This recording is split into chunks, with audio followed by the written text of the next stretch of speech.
सर्वेभ्यो नमो नमः। कक्षा में उपस्थित सभी सदस्यों का आदर सहित अभिवादन एवं स्वागत भी। सभी सदस्य अपने अपने इष्ट देव का ध्यान करें। माता गायत्री के मंत्रों का एक बार उच्चारण अवश्य कर ले, साथ ही अपने प्रेरणा के स्रोत एवं अपने गुरुजनों को भी अंतर्मन से अभिवादन कर ले। हम लोगों के द्वारा नियमित रूप से प्रतिदिन कुंडली फलादेश पर आधारित कक्षा आयोजित की जाती है।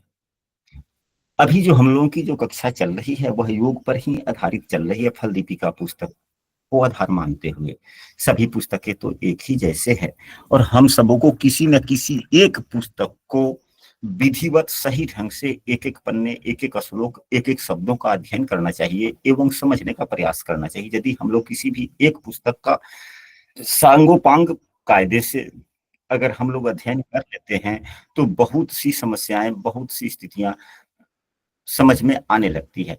यहाँ पर जो यह एक आप लोग देख रहे हैं, जो आपके स्क्रीन पर दिखलाई दे रही है, यह एक प्रश्न पत्र है जिसके नीचे में लिखा गया है आचार्य।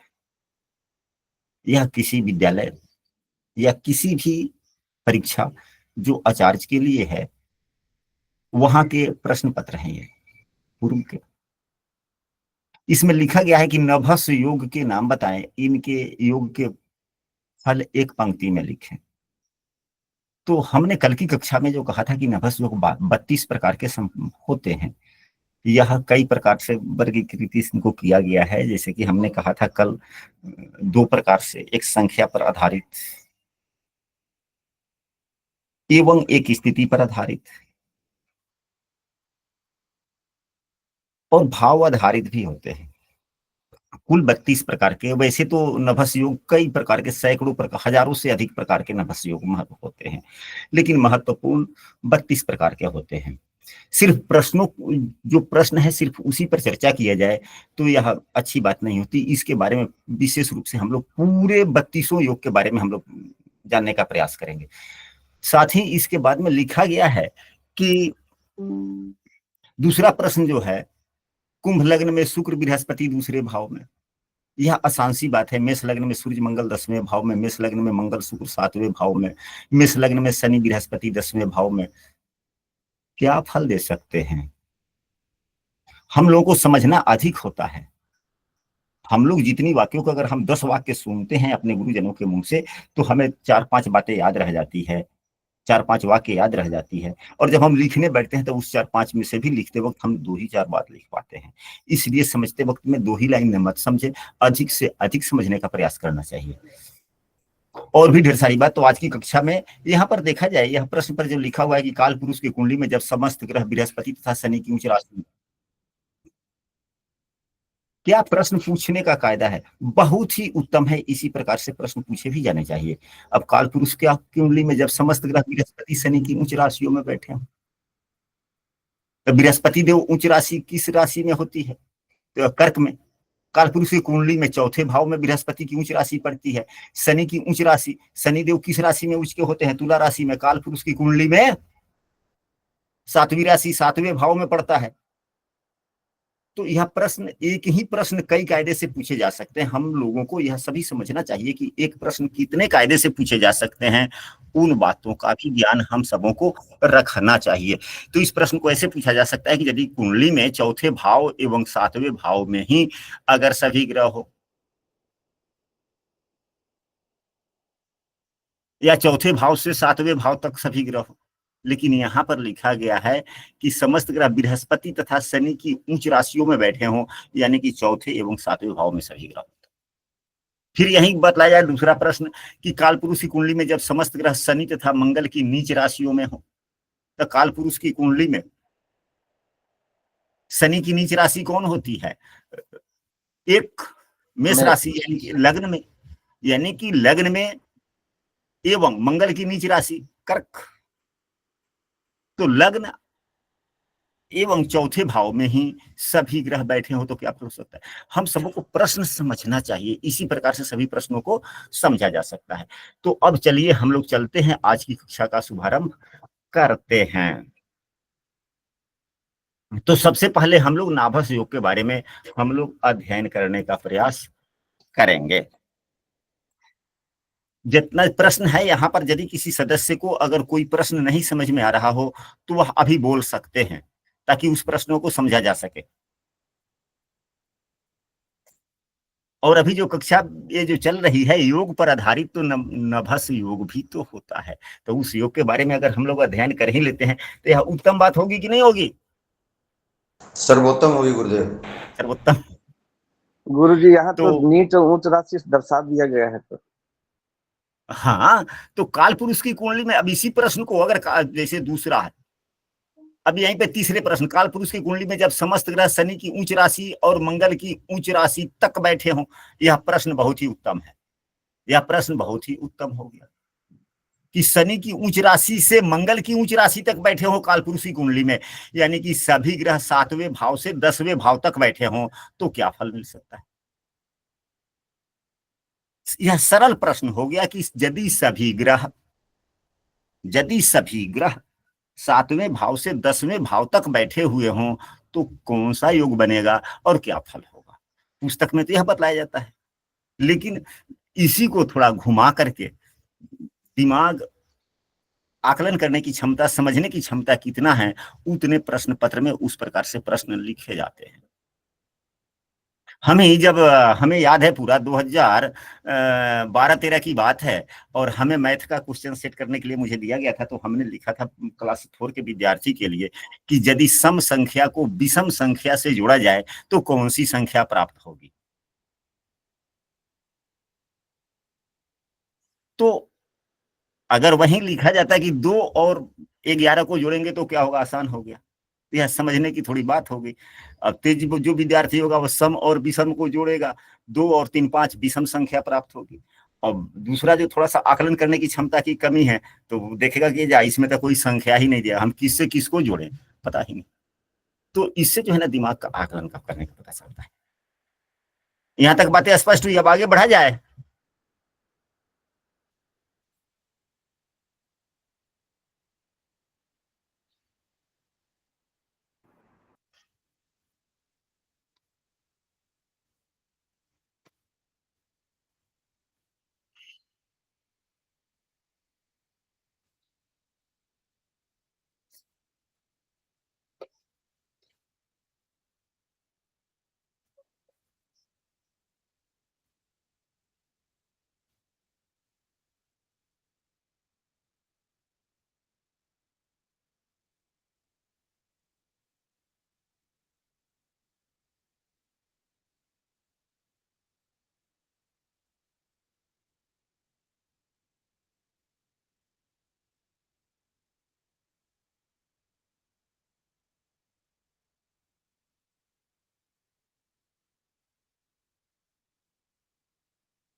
तो आइए शुरू करते हैं अभी का विषय वस्तु। अभी का विषय वस्तु है कि नभस या नाभस योग क्या है, कितने प्रकार के होते हैं, और किस योग का क्या फल हो सकता है।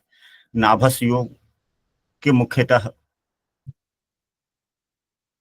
जहां तक हमारे अध्ययन एवं ज्ञान के अनुसार यह 4 प्रकार के होते हैं।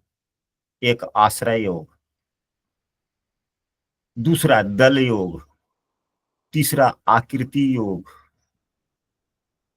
चौथा संख्या योग। आश्रय योग में 3 ही आते हैं, रज्जु योग, मुसल योग, नल योग। आकृति योग में 2 प्रकार के योग होते हैं, माला योग एवं सर्प योग।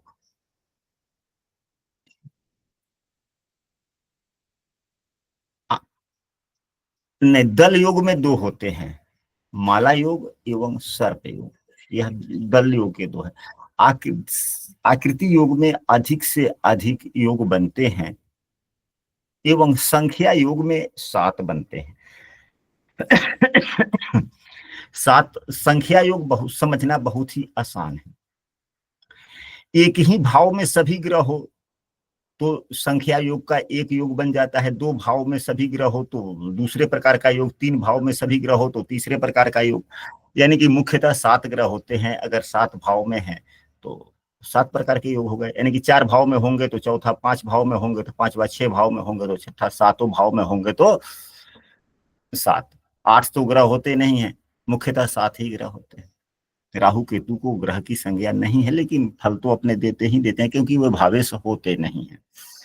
अब हम लोग अलग अलग प्रकार के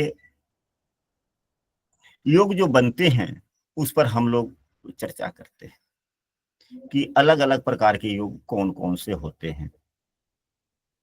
तो सबसे पहले जो आश्रय योग है, सबसे पहले जो आश्रय योग है उसके बारे में हम लोग समझने का प्रयास करते हैं कि आश्रय योग क्या है। तो आश्रय योग में 3 होते हैं, रजु योग, मुसल योग एवं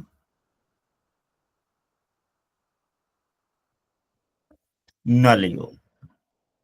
हम सभी जानते हैं, आप सभी अपने अपने कुंडलियों को, अपने अपने कुंडली को खोलें एवं रखें। यदि सभी ग्रह, राशियां कितने प्रकार की होती है? 3 प्रकार की होती है, चर, स्थिर एवं द्विस्वभाव। चर राशियां जो होती है 1, 4, 7 एवं 10।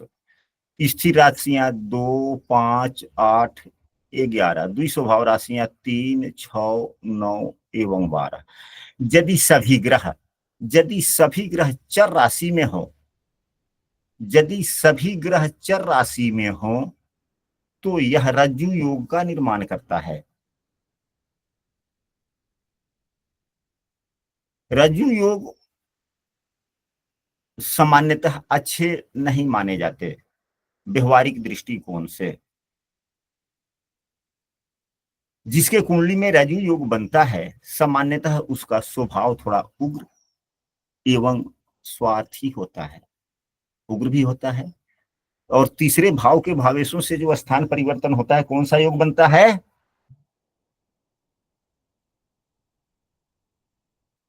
तीसरे योग के भाव स्वामी से स्थान परिवर्तन जब होता है तो किस प्रकार का योग बनता है? हल योग। खल योग बनता है। तो जिसके कुंडली में रज्जु योग होता है वह स्वभाव से थोड़ा सा यह खल के प्रकार का या क्रूर स्वभाव का हो जाता है, परंतु निरोगी जीवन होता है इसका। और सभी ग्रह जब चर राशि में हैं तो चर राशि में गतिशीलता देखने को मिलती है। तो हम भ्रमणशील कह सकते हैं कि ऐसे व्यक्ति का मन एक जगह नहीं रहता, काम हो या नहीं हो लेकिन थोड़ा सा घूम लेना, ऐसा होता है। अब सभी ग्रह यदि स्थिर राशि में हो तो मुसल योग बनता है। यदि सभी ग्रह स्थिर राशि में हो तो मुसल योग बनता है। मुसल योग बहुत ही अच्छा योग माना जाता है। इस ऐसे व्यक्ति में गंभीरता पाई जाती है और सुखमय जीवन के लिए जितनी चीजों की आवश्यकता है सभी चीजें उसे मिलती है। यानी कि रज्जु योग जो हुआ यह योग अच्छा नहीं हुआ सामान्यतः, लेकिन मुसल योग अच्छा होता है। इसके बाद में यदि सभी ग्रह द्विस्वभाव राशियों में होते हैं तो नल योग का निर्माण होता है। यह भी योग अच्छा होता है, शुभ होता है। और इसका फल क्या होता है? तो यहां पर देखा जाए कि इसका फल धन संचय से संबंधित कहिए, इसके बाद में चालाक स्वभाव कहिए,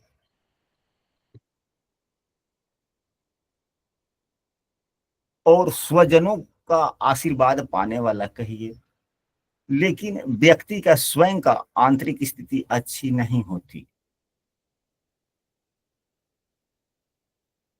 थोड़ा सा स्वभाव नीच प्रवृत्ति का होता है, लेकिन व्यक्ति चतुर स्वभाव का होता है, अपने स्वजनों का आशीर्वाद पाने वाला होता है एवं सामान्यतः फिजूल खर्ची वाला नहीं होता।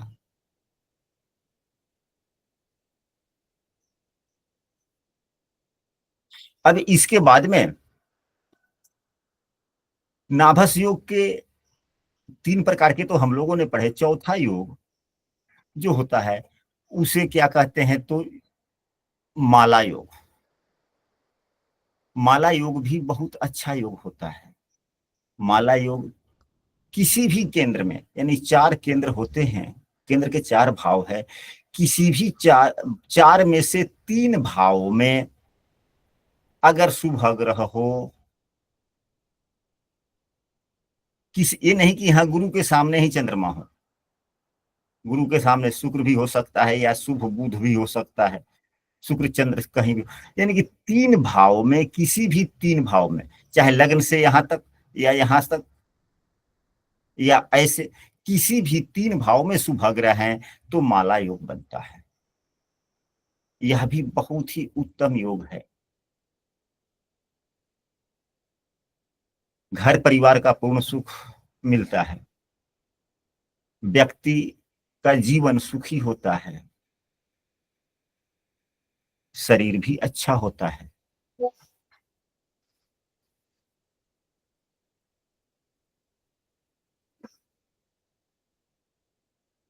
तो यह हुआ माला योग। अब इसी के ठीक उल्टे जो होते हैं, माला योग के उल्टा सर्प योग। लग्न कुंडली के केंद्र भाव में किसी भी 3 भाव में पाप ग्रह हो नैसर्गिक, तो यह सर्प योग बनता है। यहाँ पापग्रह हो, यहाँ पापग्रह हो, यहाँ पापग्रह हो, यानी किसी भी 3 भाव में पापग्रह हो जाए तो यह सर्प योग बनता है। ऐसा व्यक्ति यह अच्छा नहीं होता, ऐसा व्यक्ति क्रूर स्वभाव का होता है, कुटिल बुद्धि का होता है एवं दूसरे पर आश्रित हो।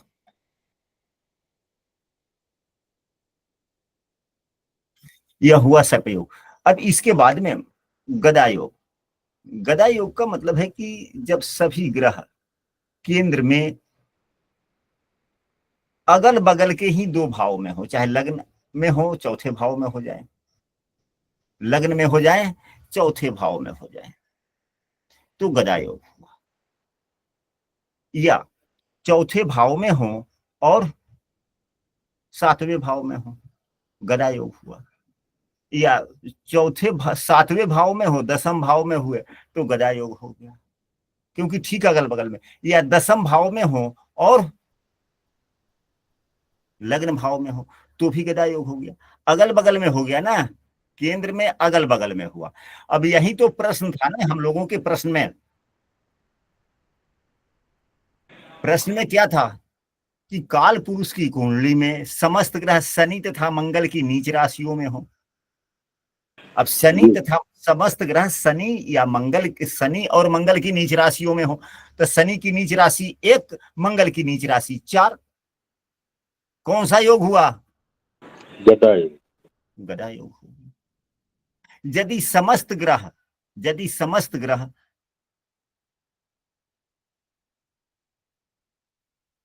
शनि की उच्च राशि और मंगल की उच्च राशि में हो, यानी कि 7 और 10, गदा योग हो गया। अगल बगल में हो गए ना।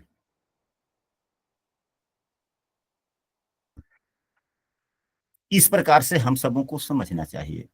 परीक्षा में तो पूरी पुस्तक पढ़ा दी गई होती है, कहाँ कहाँ से प्रश्न पूछे जाते हैं गुरुजी यह। हाँ, समस्त ग्रह 9 ग्रह इसी के अंदर में स्थित हो। राहु केतु को नहीं लिया जाता। अब यहाँ से अगर यहाँ पे अगर सभी ग्रह हो जाएंगे यहाँ, तो राहु केतु 7वें होते हैं ना। जी जी। इसका ध्यान रखना। अब इसके बाद में सभी ग्रह, ये तो हो गया कि सभी ग्रह लग्न, नहीं ना, अभी हम लोगों ने पढ़ा है कि सभी ग्रह केंद्र में समीप के 2 भाव में हो तो गदा योग होता है। यह बहुत ही अच्छा योग है। यह व्यक्ति कर्मशील होता है, लगातार काम करने वाला होता है। तो जब जो व्यक्ति लगातार काम करेगा संपन्नता की तरफ तो जाएगा ही जाएगा। अब इसके बाद में सकट योग होता है। सकट योग क्या कहा जाता है? तो जब सभी ग्रह लग्न एवं 7वें भाव में हो तो सकट योग हो जाता है। सभी ग्रह लग्न एवं 7म भाव में हो तो सकट योग होता है। क्योंकि मनुष्य का स्वभाव क्या है, यह योग उतना अच्छा नहीं होता, सकट योग उतना अच्छा नहीं होता, क्योंकि मनुष्यों में यह गुण पाया जाता है कि अच्छे की तरफ कम रुझान होता है, बुरे की तरफ थोड़ा ज्यादा ही हो जाता है। तो अगर सभी ग्रह इन्हीं भावों में हो तो अच्छे बुरे ग्रह सभी हो जाते हैं, शुभ ग्रह पाप ग्रह सब इसी में होंगे, तो प्रभाव तो लग्न पर अच्छे बुरे का दोनों का पड़ गया। तो व्यक्ति अच्छे केवल का, यही हाँ, गुरु जी केवल यही दो घर में कि इसके अंदर में सब? नहीं नहीं, केवल इन्हीं दो घरों में, लग्न एवं सातवें भाव में सभी ग्रह हों तो सकट योग का निर्माण करता है। ऐसा योग ठीक नहीं होता, यह जीवन में सामान्यतः हर प्रकार की समस्याओं को देने वाला होता है, व्यक्ति स्वास्थ्य से भी हानि करता है, बुद्धि भी थोड़ी कम होती है, और मित्र मंडली भी अच्छे नहीं होते, स्वजन भी अच्छे नहीं होते, यानी कि स्वजन साथ नहीं देते हैं। यदि सभी, ये तो लग्न से शुरू होकर सातवें भाव तक है, फिर इसी प्रकार चौथे भाव से शुरू होकर, ना चौथे लग्न एवं सातवें भाव का यह फल हुआ। दूसरा, यदि चौथे भाव एवं दसम भाव में, चौथे एवं दसम भाव में ही यदि सभी ग्रह हो, यह भी अच्छी बात नहीं, यह भी बुरे फल ही देता है। इसे पक्षी योग कहते हैं। ऐसा व्यक्ति पक्षी के स्वभाव का हो गया, यानी कि पक्षी ढीठ होता है, ढीठ हो गया वह भी। पक्षी हमेशा उड़ने का प्रयास करता है तो वह भी भ्रमणशील हो गया, भ्रमणशील भी होगा, ढीठ भी होगा, अच्छा नहीं। पक्षी दूत का भी काम करता है, संदेशवाहक, यानी कि दूसरे की आज्ञा पालन करना, दूसरे के संदेश का इधर से उधर पहुंचाना, ऐसी बात। तो यह पंछी योग कहा जाता है। यदि अब इसके बाद में यदि सभी ग्रह, यदि सभी ग्रह, एक श्रृंगाष्टक योग होता है जिसमें सभी ग्रह पांचवें एवं सातवें भाव में, यदि सभी ग्रह पांचवें एवं सातवें भाव में हो, यह योग भी अच्छा नहीं होता। हालांकि ये सभी योग कुंडली में बहुत कम देखने को मिलते हैं, जदा कदा, और परीक्षा में वही प्रश्न पूछे जाते हैं जिसका उपयोग कभी कभी आता है, क्योंकि जिसका उपयोग आए दिन होता रहता है वह तो व्यक्ति को ज्ञान होता ही होता है, उसका हम उपयोग भी करते हैं, प्रैक्टिस भी करते हैं। तो जो व्यक्ति क्वेश्चन सेट करता है वह भी तो व्यक्ति समझता है कि किस प्रकार से हम प्रश्न का चयन करें ताकि थोड़ा सा विद्यार्थी को कठोर लगे। तो जिसका उपयोग नहीं होता है लेकिन जानकारी रखनी चाहिए, वैसे ही प्रश्न सेटअप किए जाते हैं। तो यदि सभी ग्रह पांचवें एवं सातवें भाव में होते हैं तो यह श्रृंगाष्टक योग बनता है, यह भी अच्छा नहीं होता, क्योंकि पांचवा भाव प्रेम का है, सातवां भाव सहयोग का है, जीवन साथी का भी। और जब सभी पापग्रह हो गए तो यहाँ दाम्पत्य जीवन भी खराब, प्रेम की भी कमी,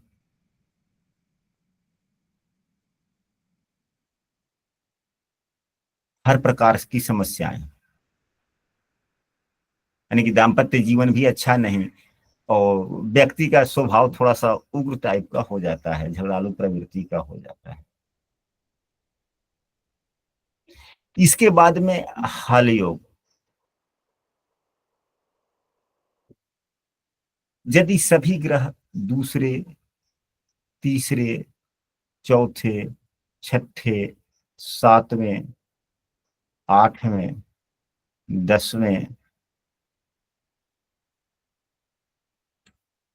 11वें एवं 12वें, यानी कि त्रिकोण भाव को छोड़कर, एक 5, 7, 9 को छोड़कर अगर अन्य भावों में हो, यानी कि त्रिकोण में जिसके एक भी ग्रह ना हो और अन्य सभी भावों में ग्रह हो, ऐसे व्यक्ति भी का जीवन अच्छा नहीं व्यतीत होता है।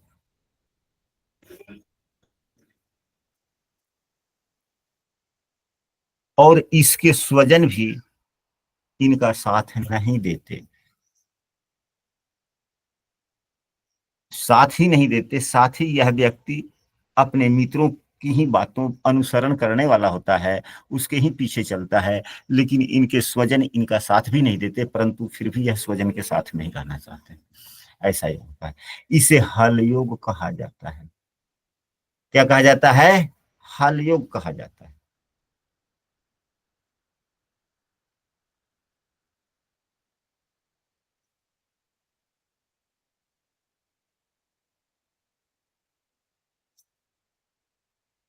यदि सभी ग्रह, अन्य योग पर चर्चा करते हैं, यदि सभी ग्रह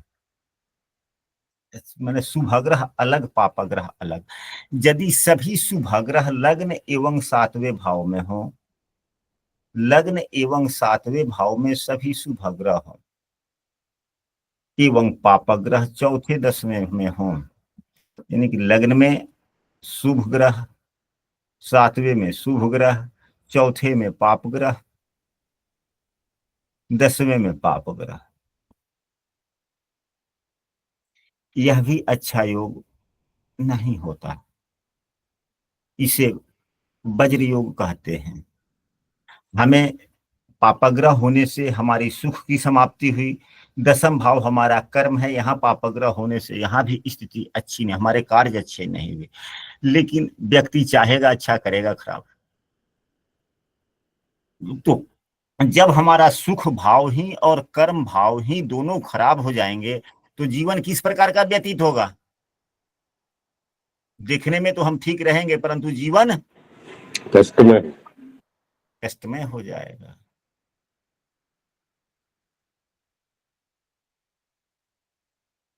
लेकिन ऐसे व्यक्ति का यह जो है चौथा भाव बचपना का है, माता के गोद का है, और यह कर्म का है। तो हम ऐसे कह सकते हैं कि यदि पापग्रह हैं यहाँ पर थोड़ा अच्छी स्थिति के हैं, तो बाल्यकाल में जीवन अच्छा व्यतीत होगा, और यहाँ भी थोड़े अच्छी स्थिति के हैं, तो यह वृद्धावस्था का भाव है। यह जन्म हुआ, वहां से यह आधा उम्र के बाद में यहाँ तक, फिर यहाँ पर मृत्यु, यानी कि यह वृद्धावस्था का भाव हो गया, यह बाल्यकाल का भाव हो गया।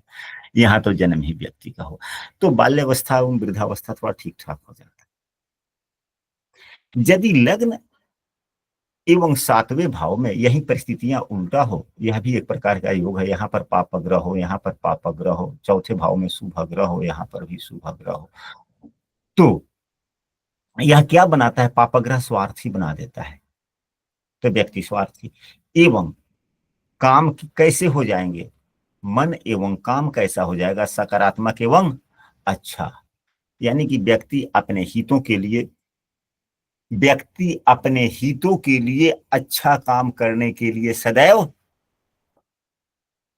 यानी मन में तो स्वार्थ की भावना रहेगी क्योंकि पापाग्रह हो गया, लेकिन कर्म और सुख दोनों ही भाव में सुभग्रह है, तो दोनों ही भाव सुख प्रभावित हो गया, तब व्यक्ति अगर सुखी से रहना भी चाहेगा, लोकप्रियता भी प्राप्त करना चाहेगा, तो अच्छे कायदे से चाहेगा, कर्म भी अच्छे करेंगे।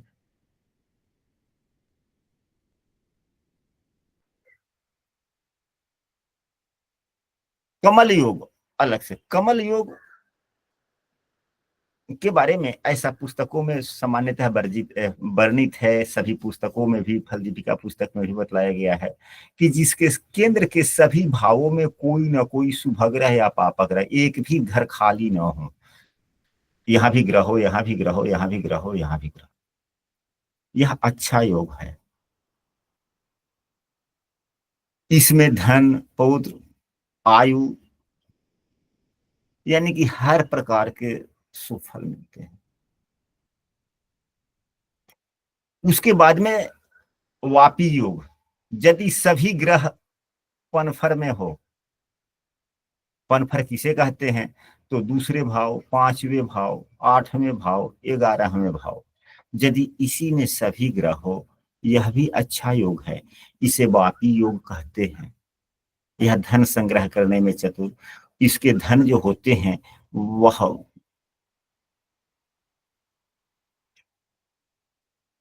अच्छे होते हैं, धन की स्थिति भी अच्छी होती है।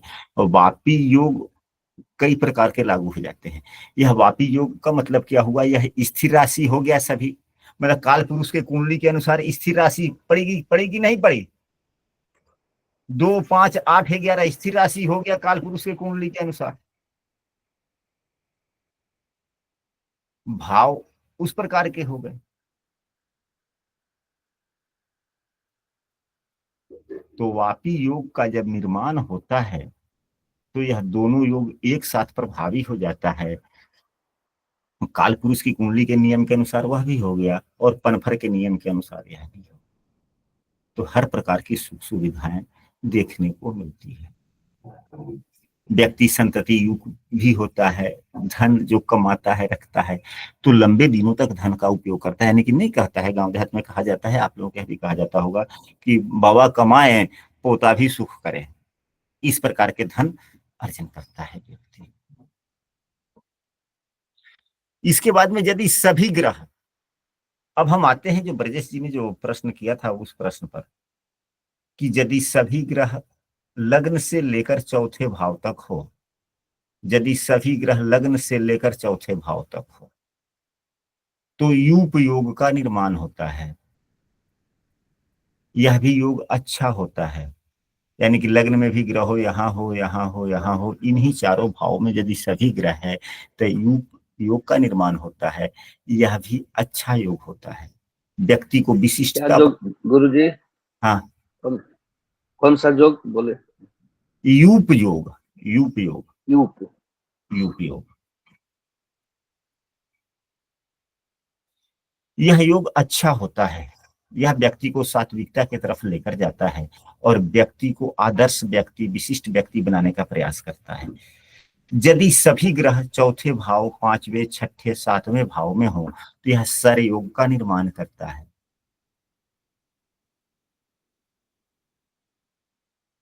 यह योग अच्छा नहीं होता। यह योग जो है प्रवृत्ति भी अच्छा नहीं देता।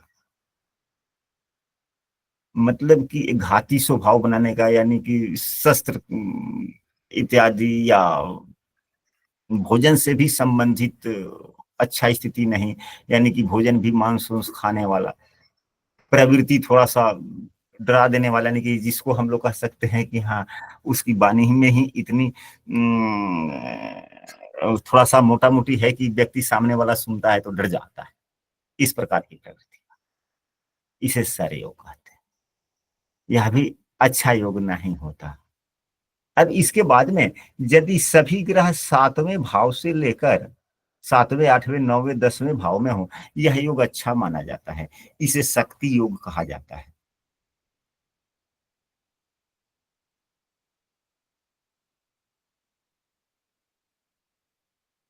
इसमें दोनों ही गुण पाए जाते हैं।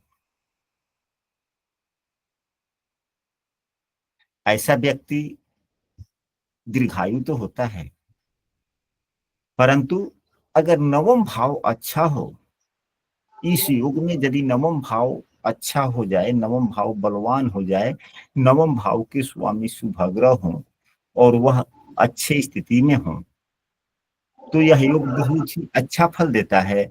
अन्यथा यदि नवम भाव खराब हो जाए, नवम भाव के स्वामी खराब स्थिति में हो जाए और नवम भाव के स्वामी गहन योग में हो, पापग्रह से युक्त हो जाए या दृष्ट हो जाए।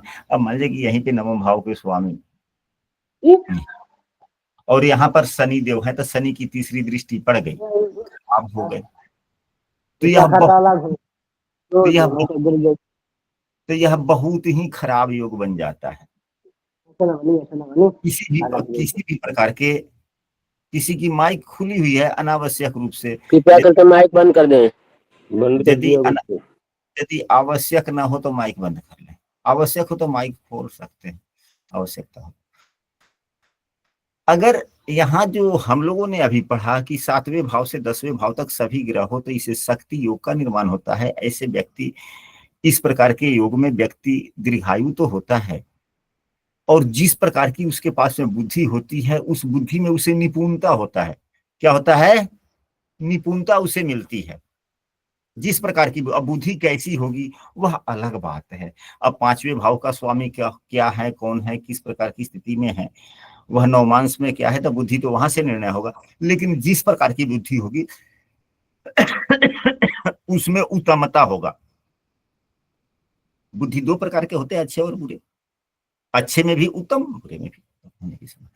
तो यदि पंचम भाव से संबंधित स्थिति ठीक न हो तो व्यक्ति दरिद्र भी होगा, दुखी जीवन उसका होगा, नीच स्वभाव का हो जाएगा, आलसी प्रवृत्ति का होगा, इस प्रकार हो सकते हैं।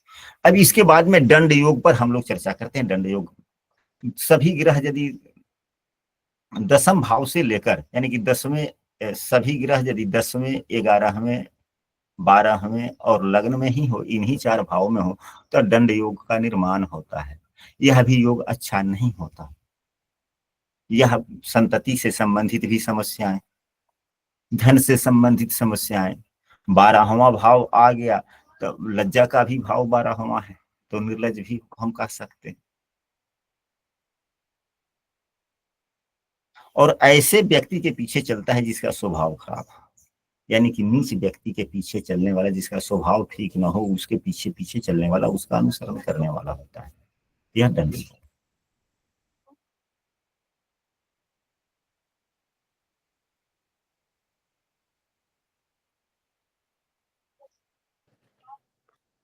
मुझे इसका कोई परिहार?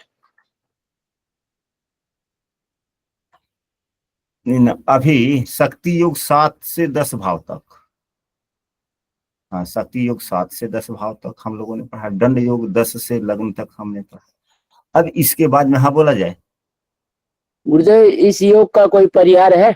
हाँ, परिहार तो है, सब कुछ है।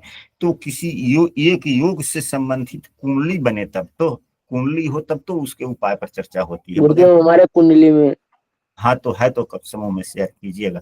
इसके बाद में अन्य योग पर चलते हैं। अन्य योग, जो दंड योग पर हम लोगों ने चर्चा किया, अब इसके बाद में नौका योग। नौका योग जब में सभी ग्रह लग्न से लेकर 7वें भाव तक हो,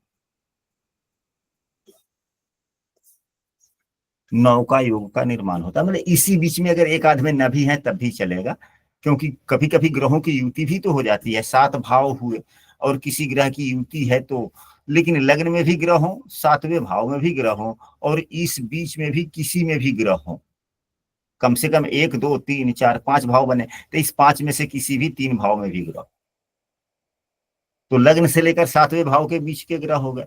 तो यह योग क्या होता है, इसे क्या कहते हैं, तो इसे नौका योग कहते हैं। ऐसा व्यक्ति थोड़ा स्वार्थी होता है, मलिन बुद्धि वाला होता है, और राहु केतु भी इसी में हो जाएंगे गुरु जी, तो काल सर्प भी बन जाएगा। हाँ, अगर राहु केतु इस प्रकार के हो जाएगा तो यह ख्याति वाला व्यक्ति हो जाएगा। किस प्रकार का ग्रह व्यक्ति हो जाएगा? ख्याति होगा, ख्यातिवान हो जाएगा। अब वह काल सर्प दोष बना तो किस प्रकार से बनेगा? शुभ ग्रह से संबंध करा के बनेगा या पापा ग्रह से संबंध करते हुए बनेगा? अगर इस प्रकार के योग हो और काल सर्प दोष हो जाए तो ख्यातिवान व्यक्ति होगा। अच्छा या बुरा? अच्छा या बुरा? बुरा। ख्याति तो मिलेगी ही मिलेगी।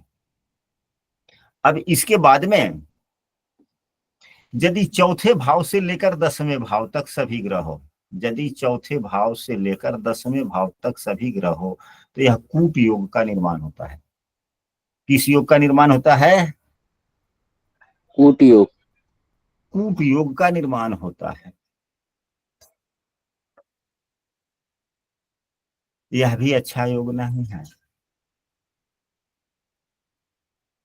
ऐसे व्यक्ति के वचन सभी सत्य नहीं होते, वह अपने हितों के लिए झूठ भी बोल देता है। चालाक चतुर स्वभाव का होता है, जिसे धूर्त कह सकते हैं, धूर्त स्वभाव का होता है। यदि सभी ग्रह 7वें भाव से लेकर लग्न तक हो, यह छत्र योग का निर्माण करता है। यह योग बहुत ही उत्तम होता है। यह योग बहुत ही उत्तम होता है, अपनों का मदद करता है व्यक्ति, दयावान होता है, बुद्धि विवेक इत्यादि अच्छी होती है, व्यक्ति दीर्घायु होता है, आधे उम्र के बाद में व्यक्ति का जीवन सुखमय होता है।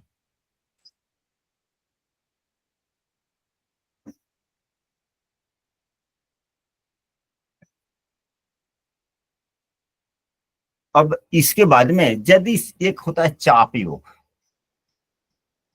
चाप योग ऊपर की तरफ बनता है। हम लोगों ने कल की कक्षा में अंतिम भाग, अंतरिम भाग यानी कि अतरंग भाग और बाह्य भाग के बारे में पढ़े थे, या छुपा हुआ भाव। तो छुपा हुआ भाव नीचे वाला हो गया, ऊपर वाला दिखता हुआ भाव हो गुरु जी, तो जब, हाँ जी, गुरु हमारी हमारी बच्ची की कुंडली में अष्टम से लेके एकादश भाव के अंदर में सब ग्रह है, माने उसके सब ग्रह यह कोई भी योग अष्टम से नहीं लग रहा ना।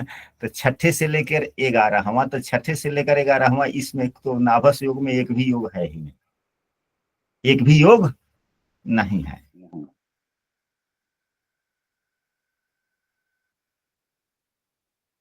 यदि सभी ग्रह दसम भाव से लेकर चौथे भाव के बीच में हो, यह चाप योग होता है। यह भी अच्छी बात नहीं है, यह भी योग अच्छा नहीं होता। ऐसे व्यक्ति थोड़े अधिक अपने फायदे के लिए झूठ ही बोलते हैं। लेकिन पुलिस मुकदमा में इनकी नौकरी सेना से संबंधित नौकरी भी लगती है और यह रक्षा का काम करते हैं, और यह बॉर्डर वगैरह पर नहीं जाते, थाने में रहते हैं। यानी कि दो कई प्रकार के सेना होते हैं ना, तो यह थाना वाली पुलिस में इनकी नौकरी होती है। यदि 10वें भाव से लेके लग्न भाव तक, 10म भाव से लेके चौथे भाव तक अगर सभी ग्रह हैं तो इसे चाप योग कहते हैं।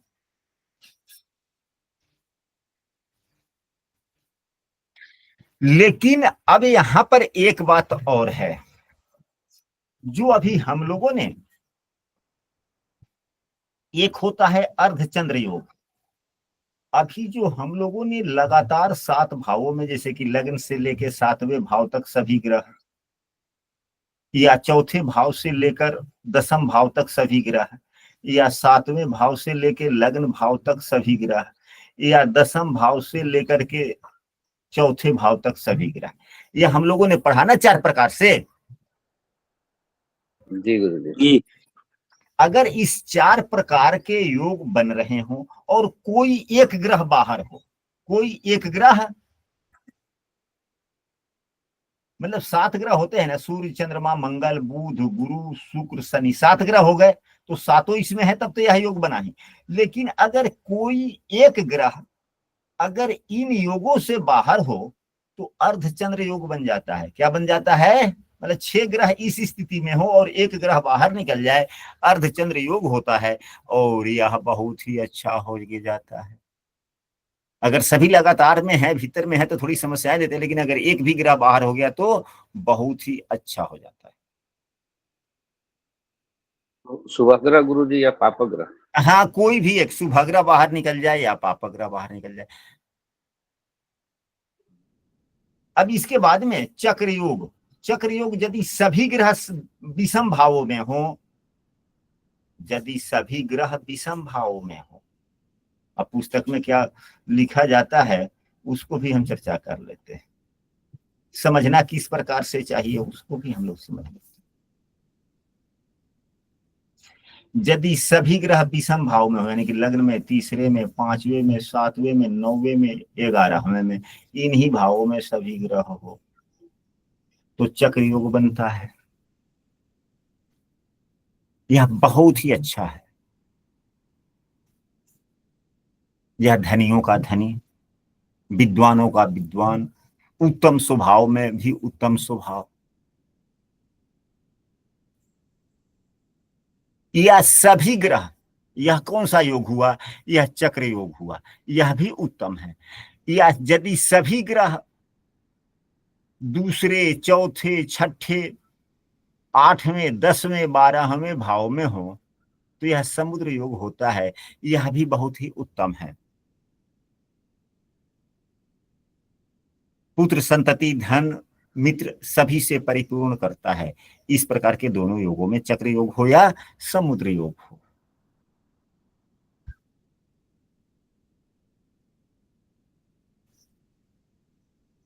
लेकिन गुरुदेव इस तरह की कुंडली हजारों में एक होगी। हाँ, इसके बाद में यदि किसी व्यक्ति के कुंडली में किसी भी ग्रह की कोई युति ही ना हो, किसी भी ग्रह की कोई युति ही ना हो, ऐसे कुंडली तो देखने को मिल जाते हैं ना। जी।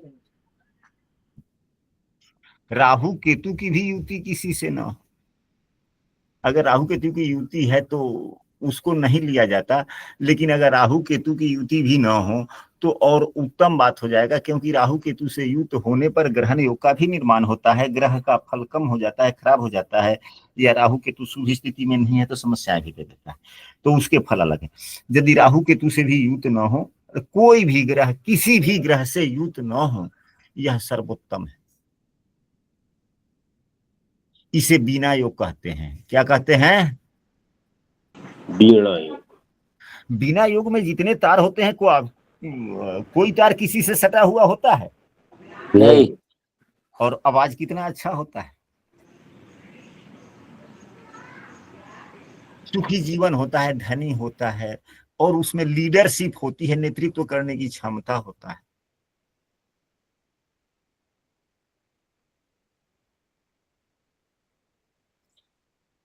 यह है संख्या योग, यानी कि सभी ग्रह 7 भावों में हो। तो यदि सभी ग्रह 6 भावों में हो जाए, किसी भी 6 भाव में हो जाए कहीं भी, यह दामिनी योग होता है। यह भी अच्छा योग है, धन पौत्र प्रसिद्धि गंभीरता इत्यादि देते हैं। यदि सभी ग्रह 5 भाव में होते हैं, 1 2 3 4, किसी भी भाव में हो जाए, कहीं भी हो जाए, 5 भाव में है तो पास योग, यह भी बहुत अच्छा फल देता है। यह बहुत ही अच्छा।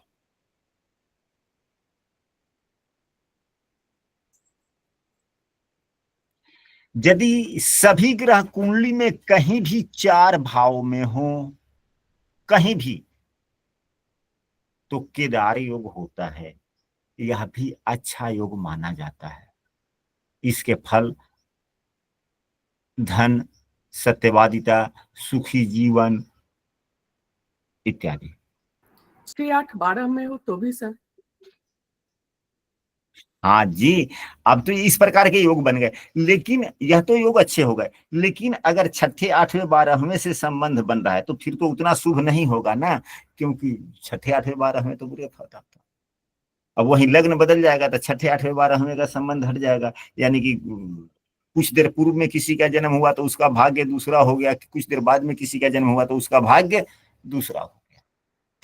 यदि सभी ग्रह कुंडली के 3 भाव में ही हो तो यह अच्छे योग नहीं होते, इसे शूल योग कहा जाता है। यह व्यक्ति आलसी भी होता है,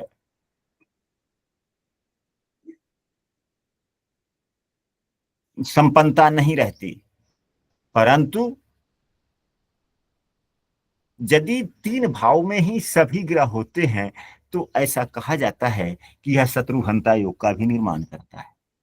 यदि सभी ग्रह 3 भाव में ही हो तो शत्रुहंता योग का, ऐसे हमारे गुरुजनों का कहना है। यदि सभी ग्रह 2 भाव में हो, यह अच्छा नहीं होता है, संतति, जीवन साथी, धन इत्यादि से की कमी जीवन भर देखने को मिलती है। ऐसे बहुत कम ही कुंडली, न के बराबर, अभी तक तो हमारे जीवन में एक भी कुंडली ऐसा नहीं मिला जिसमें 2 भाव में सभी ग्रह हों। इस योग को युग योग कहा जाता है, एवं जिसके सभी ग्रह एक ही भाव में हो उसे गोल योग कहा जाता है। यह भी योग आज तक हमने किसी कुंडली में नहीं देखा। तो यह हुए 32 प्रकार के नाभास योग के बारे में आज की कक्षा में हम लोगों ने चर्चा किया, एवं अन्य जो प्रश्न थे वह प्रश्न हम लोग कल की कक्षा में समझने का प्रयास करेंगे। साथ ही यह आवश्यक है जो हमने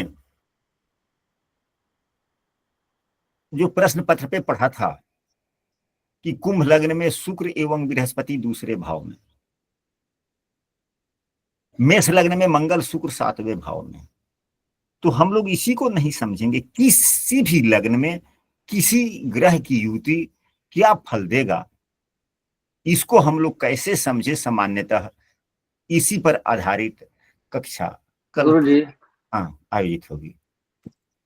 प्रश्न पत्र में 5वां प्रश्न थोड़ा सा एक बार देखिए तो गुरु जी क्या है। ठीक है, अभी हम प्रश्न पत्र पुनः शेयर कर रहे हैं।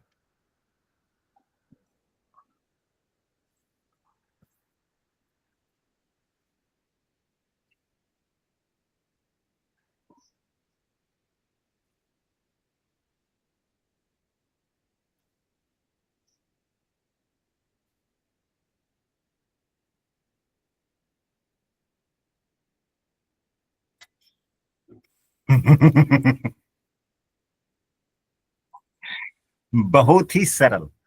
अब देखिए 5वें प्रश्न में लिखा गया है कि अगर समस्त ग्रह